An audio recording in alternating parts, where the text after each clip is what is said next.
Go, go. Gotta go fast. That's no good.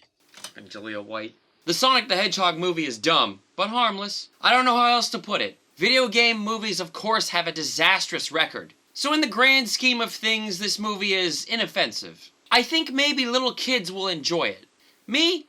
Not so much. A lot of the jokes don't quite land so hot.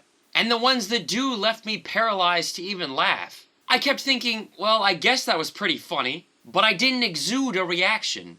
I was probably stone-faced through most of it. You know what I mean when a joke lands, but you don't even laugh, you don't even go like, eh. You kind of see it's kind of funny, you're just sitting there because the atmosphere of the movie is so, and dumb, and more geared towards kids, but also trying to get that market of adults that like Sonic, but it ain't working so hot for the adults. It's just weird, and James Marsden was not the right guy to lead this thing. Nothing against him, but the movie mostly comes down to him talking to a CGI creature, and it's just so fucking awkward. These characters talk a lot, and throw out what the writers think were competent gags for the scenes. More examples of them throwing everything they think could possibly be funny and hoping some of it will land. Marsden plays the role too straight. And so even if his heart was in it, it seems just too silly for him to be next to a cartoonish blue blur.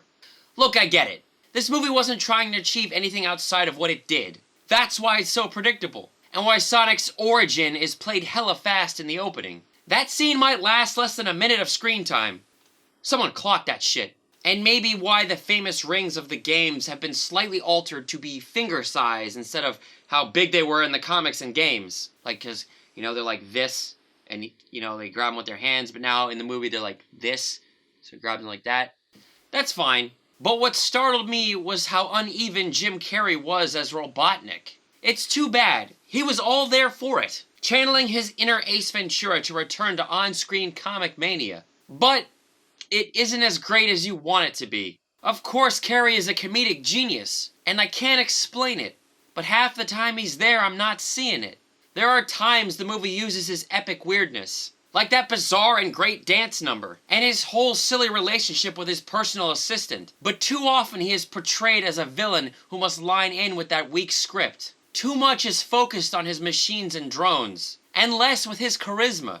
I think this was the movie's biggest loss. Carrey's a wild dog, and the movie has him half on a leash, when they should have let him run the show. The biggest example of this is from the trailer, that scene where Carrey's like, I'm in charge now, or whatever, to that guy, that famous actor.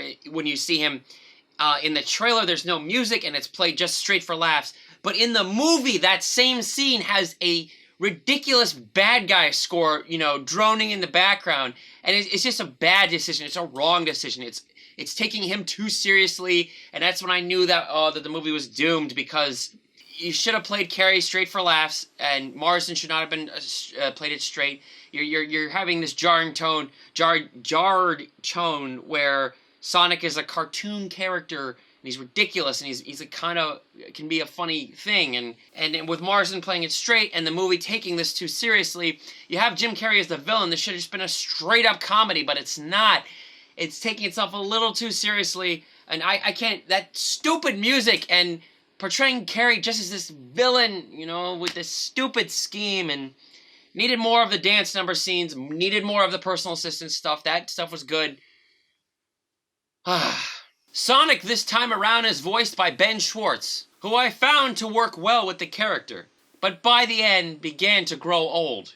Sonic just talks way too much. Yeah, there's the whole joke of him being fast at everything, but the dialogue they could have shredded. See, look, it's easy. It's just like this.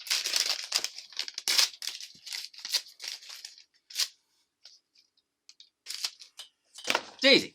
I will say the visuals are mostly on point. He looks good, and his speeding scenes are all well helmed. And I definitely have to give props to Jeff Fowler in his directing debut, and the visual effects team for reworking the design of Sonic since the backlash from that first trailer last year. The movie's release was pushed back from November until now to fix his look, and an additional $5 million to the budget. But it was worth it. A huge improvement. Movies like this always have obvious references, although Sonic does have some odd ones. including Jackie Chan adventures with Aesop the Turtle being speed-powered by the Rabbit Talisman. That can't be a coincidence. And Trash Pandas from Guardians of the Galaxy 2. And so on. A couple scenes has everyone moving in slow-mo, freeze-framed, while Sonic goes super speed around them. The better one is during a bar fight. But we realize this has been done already more effectively in Quicksilver's scene from Days of Future Past. I will say the funniest person in the film is Maddie's sister. Maddie is Marsden's wife. Who hates Marsden and always wanted Maddie to leave him. Now, with him being labeled a domestic terrorist, she can. The timing for her few moments were usually very funny. That kind of effort should have been used on everyone else. There are some other familiar faces in the movie. Saul from Battlestar Galactica makes a brief appearance, and I can't blame the actors for this dumb and predictable story. They tried. The best part of the whole thing is the end credits, which vaguely replay all the movie's events in pixelated old video game fashion. It was so cool! I wondered if the whole movie should have been made like that instead. Probably, yeah. Probably. Yeah. This film comes out on Valentine's Day. Would you call it a good date movie? I'd say love is in the air, man. Basically, think of your girl as someone with a Sonic-shaped hole in her heart, and it's up to you to fill it. Fill that hole. That's my message this Valentine's Day.